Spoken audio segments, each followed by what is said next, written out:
Hey, it's Chris Nichols here from Bow River Trout Fitters, and today I want to talk to the beginning fly fisher person, someone who's just getting started in this art, and I really want to help you out with the gear that you're going to need moving forward. You know, the fact is we've all been there. We all started out at the beginning, and we wasted a lot of money and a lot of time trying to research what kind of gear do I need, what's important, what's not important. So that's the purpose of this video. It's really to help you get started on the right foot forward. Now, if you're just starting it out and you don't have a rod or reel or line, come into the store. We've got great basic packages to get you started, and we also have a wonderful beginner fly fishing course that'll teach you all the ins and outs and a lot of the stuff that we're going to learn today as well. But I'm going to assume that you've already got a rod and a reel and line, maybe some flies, maybe somebody bought it for you, or a friend's letting you borrow some stuff, or you just went to the store and got a kit. But where do you need to go going forward? This video is for you. All right, let's talk about some very important kit. Nippers here and pliers, essential for fly fishing. Now, these are basically a lot like nail clippers, okay? They're just a small cutting instrument that's great for cutting your monofilament, your fluorocarbon, your tippet, all that kind of stuff. And they're absolutely essential. Now, you could use nail clippers, but they're missing a few important parts, like, for example, these little spikes on these that actually let you poke out old glue or new glue on your flies, for example. But also, you could use your teeth. It's really bad for your teeth. It's good for the dentist. It's not good for you. And keep in mind, too, that you often want to get these cut very precisely and very close to the knots. Teeth is just too hard to do that. I also find that with clippers, I can get a really nice 45-degree cut, and that lets me help fit tippet through very small eyelets on small flies. Now, like everything in fly fishing, you can get ones that are $10 or you can get ones that are $120. And these are the hatch ones here. These are beautiful. What's the benefit? For a beginner fly fisher person, I wouldn't really worry about it. Get these, they're going to work fine. But if you are going to hit the saltwater flats eventually, work with a lot of braided lines, these are brilliant. They'll cut anything incredibly well. Now, when it comes to pliers, there's a few different kinds, but we tend to use these. This looks a lot like medical hemostats. It's basically exactly what they are. You could certainly block off spurting arteries with these if you wanted to. Hopefully that doesn't happen too often in your fishing. But what we really use these for is actually quite a few reasons. So first off, your hooks. Flattening the barbs. We do advocate flattening barbs on our flies. It's easier on the fish. It's easier when they have to come out of your own skin, and as a beginner, that is going to happen fairly often. On top of that, if you've got a really toothy critter, something like a pike with sharp teeth, and you want to get that fly out, this is much safer. You can reach in, grab the shank, and just pop it out. But even on trout, if you find that your fly is a little bit deeper hooked, you don't want to be ramming your fingers down their mouth trying to get that out. If it's not too deep, this is nice. Just go in there, pop it out nice and safe, okay? Now, some of these hemostats will even have cutter blades on them. These are great if you have to cut something really heavy. So for example, a deeply hooked fish and you need to clip that fly off or break off that hook shank, something like that can even do that. So very important to have pliers with you, many different uses. I even like to use them when I want to tighten my knots. Just grab onto the tag end, pull it tight with the hemos, and I know that I'm going to get a good tight knot. Now for all of this stuff that we're talking about, I don't recommend just carrying them like this. I mean, this looks cool on the river, but you're going to lose them, okay? You want to have some way of securing them. Some people like to attach them to their bag. Some people like to attach them to their bodies. So for example, these clippers here, I've got a lanyard. Neck lanyards are great. They keep it right there, easy access. You always know where it is. It's ready to go. But some people like to attach things like retractors onto their bags. This is a great way to be able to pull out the tool, use it where you need, and then just let go and it snaps back up. So you've got many different ways of carrying your gear, but these two pieces are essential. All right, by far one of the most important and overlooked pieces of gear on the water is a good pair of polarized sunglasses. You need these. If you're going to spend a little bit of money on fly fishing, this is a good place to do it because they have so many benefits. So here we go. First off, when you're starting out, you're casting hooks past your face a lot. You're going to hit yourself constantly. It even happens to us once in a while. Think windy days or just when you're starting to get tired at the end of the day. And you do not want a hook in your chest. You certainly don't want one, though, in your eye, okay? It happens. It's terrible. These will be essential to protecting your eyes. Also, when you're out on the water for 8 hours a day, you're going to get tired eyes if you don't have glasses on. Also, you can even get UV rays damaging your eyes. You get early onset cataracts and stuff like that. Not fun for anybody. If you're driving to and from your locations, these are also perfect. They'll reduce the glare, make your drive that much more pleasant as well.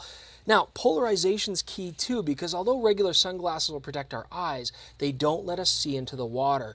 Polarized glasses let you see clearly down into the depths of the water. And especially when you're a beginner, this is so important so that you can learn flow, current, water depth, and really read the water. It's key to learn what your flies are doing, how the water's flowing in becoming a better fly fisher. So get some polarized sunglasses. We've got a whole bunch of stylish options at the store for you. So this right here, this is a dry fly, and this is the kind of fly that we fish on the surface of the water. We want the fish to see it and come up and get it. But the key thing with these flies is they have to float really nicely on the water. And the problem is that as you start casting them into pools and riffles and little waterfalls and dips, they're going to get soaking wet and they're just not going to float anymore. So there's a piece of gear for that. This is absolutely essential. So here we've got Aquil. This is a classic floatant. I basically just put a little bit of this on my fingers, massage it into the fly, and it's going to become a water repellent. Keep these flies from getting waterlogged and sinking. Now, as you're fishing, eventually they still will start to sink. So what you can then use is something like this Top Ride or Easy Dry. I can take my wet fly, pop it in here, shake it up, and now it's good as new, ready to go again for some more casting. Now this is a special fly, and this has got CDC. It's a special kind of feather that has its own oils in there. These actually float naturally very well on their own, so you actually don't want to slick them down with floatant. But we also carry this. This is Loxa, and this is a special floatant that works specifically for CDC, although you could use it for other flies as well. In the end, this is very important to keep those flies fishing where they work best, high on the surface. Now, you could just throw these in your bag and rummage around for them when you need them. We've all done that. But if you've got a fish rising right there and you're spending time trying to find it in your bag, that's just not going to work well for you. So get these little caddies. These are a great way to always have it ready, easy access so you can get those flies floating the way you need to. Also, there's nothing that spooks fish more than dropping something in the water like you're floating, watch it go downstream, and then have to desperately chase after it. Okay, so we just talked about dry flies, but now let's look at these. Now, these are subsurface nymphs, which means that we fish them under the water.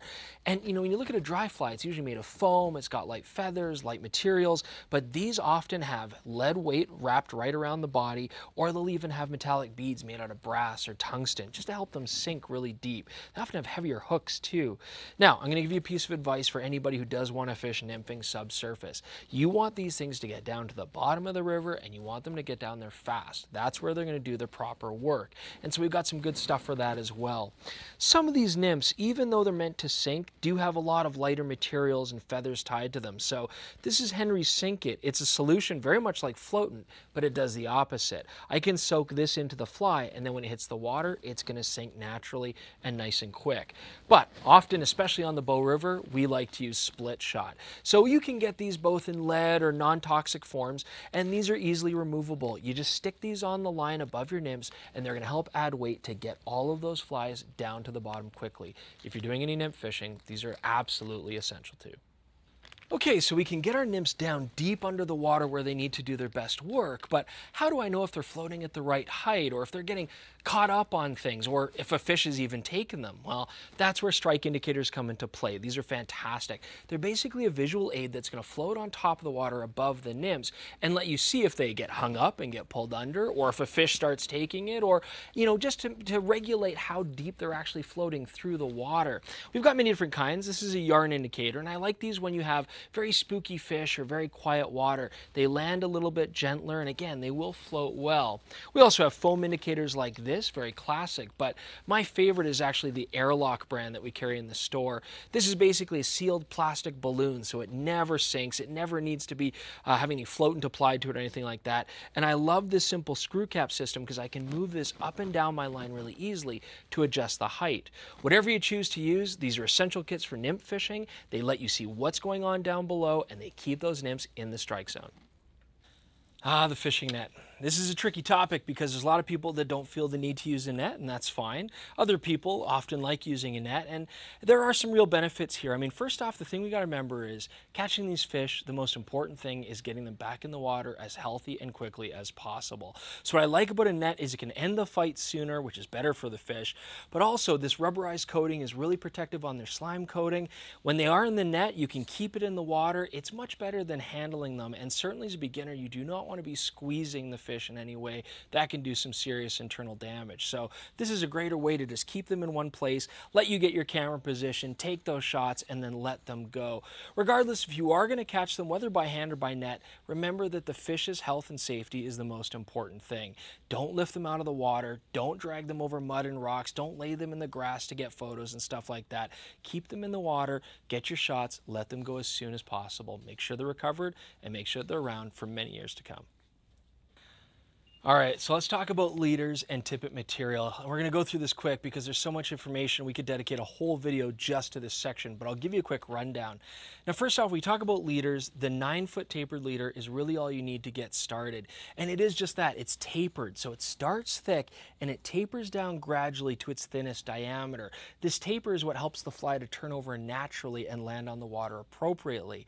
Now, when you look at this diameter, it's given with a number rating. It's going to have a number and then an X. So something like 0x is actually going to be your heaviest diameter. It's got really strong breaking strength and it's a very thick diameter line. So it's meant to turn over bigger, heavier flies like streamers, nymph rigs, that kind of stuff. And as we go to different numbers like 1x, 2x, 3x, 4x, and so on, we start to get thinner and thinner diameters. Now we do lose breaking strength as well, but again, it's really not about that. Your tapered leaders and the strength involved is really about what kind of fly you want to cast. I'm going to use something like 4x or 5x leaders with their thinner diameter and suppleness to turn over smaller flies like little dry flies, whereas if I'm fishing something like a foam fly or nymphs, I might go to something heavier like 3x or 2x to get that to turn over naturally, okay? Now, the leader is the key thing. That's what's going to get your fly attached to the end of your rod. But as you start fishing throughout the day and changing your flies or losing flies, you're always going to be cutting that leader back. And that means you're cutting into that taper. So it's going to get thicker and thicker again, and it's not going to behave the way you want it to. So that's where we then get tippet material.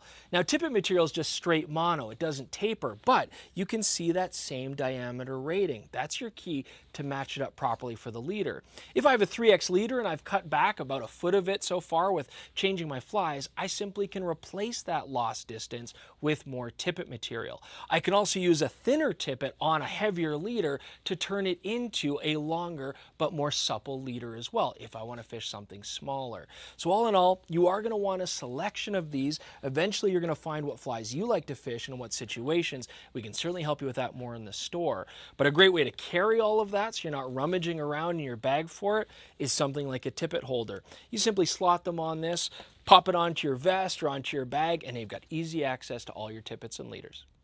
Okay, so what I want to talk about next is storage. How are we going to carry all of these flies and gear that I'm telling you that you need to have? Well, fly fishing is a fairly solitary art form, so my only friends here are mannequins, but they agreed to be on camera, so I'm going to use them here. They're going to illustrate a point about how we carry our gear, and really I think the most important thing is you have to ask yourself, what kind of fishing am I going to do? I'm going to be gone camping for multiple days out in the woods where I need food and water and clothing, or is it just a day hike or a half-day hike or even just an hour out on the water? There's no right or wrong answer, and in the end you'll probably end up with a lot of different bags and gear. But let's just give you kind of the basics. So right over here we got this guy wearing a backpack, perfect for multi-day trips or when you need to carry a whole bunch of stuff along with your fly fishing gear. The only downside with backpacks, frankly, is when you want to get to your stuff, you generally have to take the backpack off and get the stuff out of it. It's not very easy access. So that's where I really like a smaller pack like this. Whether it's a sling bag or a satchel or a hip back, these are great because they let you carry a little bit of food and water, certainly all your fly boxes and gear, but it's easy access. If I need to change something, I've got it right there on the go, ready to change. And while we're speaking about easy access, the vest, the fly fishing vest, although time-tested and classic, is still a great choice. This puts everything right there on your chest, lots of pockets, easy access. It makes it very simple. And some people even just prefer a straight old necklace and just dangling all their boxes from that. You'll have to decide how much gear you need to take with you.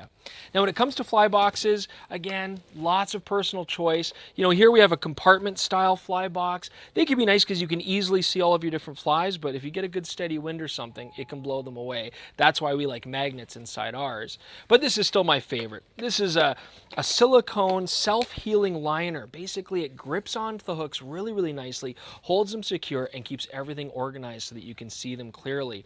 Now, when it comes to fly boxes, I wish I knew this when I started. I just took wet flies that I was fishing with, I'd cut them off, and I'd stick them right back in the box. They're gonna rust, they're gonna look terrible, and it's not very good for the hook strength. So get these little foam fly patches. Look at that. They stick right on your bag, just like that. When you're done fishing a fly, stick it on the foam, let it dry out, and then it's ready to go again. All right, let's talk about boots and waders. But again, this is not something that I'm suggesting you have to run out and get as a beginner. This might be something you work towards. My whole first year fishing, I just wet waded in shorts and jeans and hiking boots and stuff. It's not ideal, but you can do it. But here's the thing. Waders, all they really do is keep you dry in the water. But if you've got a really rainy day, or if you want to fish something other than just a beautiful summer day, if you're going to get into fall or winter or spring fishing, you need to have these. You really have to stay dry and comfortable. Also, if you are comfortable, you're going to enjoy more of your time on the water. You're going to get more out of that day. So these are definitely something you want to work towards. As well, wading boots, these are specifically designed for wet wading. Those rocks can get really slippery, and if you keep pushing it with hiking boots or running shoes, eventually you're going to hurt your ankle or have a fall, and it's not going to be good. So these wading boots are designed specifically for wet wading to keep you safe. This isn't something you have to worry about right away, but you're definitely going to want to move into this eventually. All right, I hope you enjoyed all that information. I know it was a lot. Thanks for sticking in there. And, as you get into fly fishing, you're going to hear a lot of opinions. People are going to say, this is the best gear, this is the way to do it. But really, the key thing is, and the most fun thing is, find out what works best for you. The only way you're going to learn that is to get time on the water. So get out fishing, you'll see the challenges that you come across, and then we've got techniques and gear to help you overcome those challenges. As a beginner, you just got to learn. So learn the knots that you need to know. Better your casting, better your fishing techniques, and remember that the best way to catch fish is to get proper presentation with those flies. So whether you're streamer fishing, dry fly fishing, or nymph fishing, learn how to present those flies properly. Now, one of the best ways that you can accelerate that learning, take some classes. We feature lots of workshops. Check out our Instagram feed. We're going to have lots of good educational stuff on there as well. And probably the best way to accelerate your learning, hire a professional guide to take you on the water. They'll be there to give you hands-on instruction, show you exactly what you're doing right and exactly what you're doing wrong, and help you catch those fish. Learning how to read the water is something these people can teach you, and that is by far one of the most important things. Anyways, I hope that was all helpful. Thank you so much. Don't forget to subscribe to our channel, leave comments below. But otherwise, I'm Chris Nichols from Bow River Trout Fitters. Thanks so much for joining us.